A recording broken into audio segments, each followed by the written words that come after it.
দেশটা দুর্নীতিতে ভরে গেছে।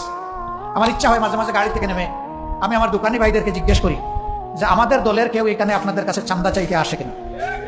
আমি দোকানের ভিতরে আড়ালে নিয়ে জিজ্ঞেস করি, আমাকে খানে খানে বলেন, কেউ শুনবে না। যদি ওই রকম কেউ থাকে তার নামটা শুধু আমাকে বলেন, বাকিটা আমাদের কাজ।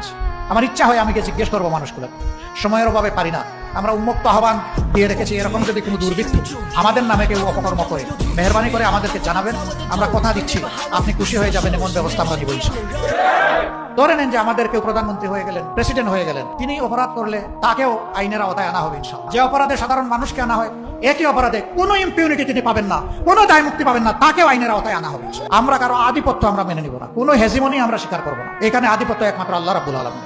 আমরা বিনিয়োগকারীদের জন্য এমন পরিবেশ দিব, কোনো জালিম গিয়ে তাদেরকে থ্রেট দেওয়ার সুযোগ পাবে না, গিয়ে ছাদা চাওয়ার দুঃসাহস দেখাবে না। যদি সে দেখায় তার হাত অবশ করে দেওয়া হবে। বিদেশিরা যারা এই দেশে বিনিয়োগ করতে আসে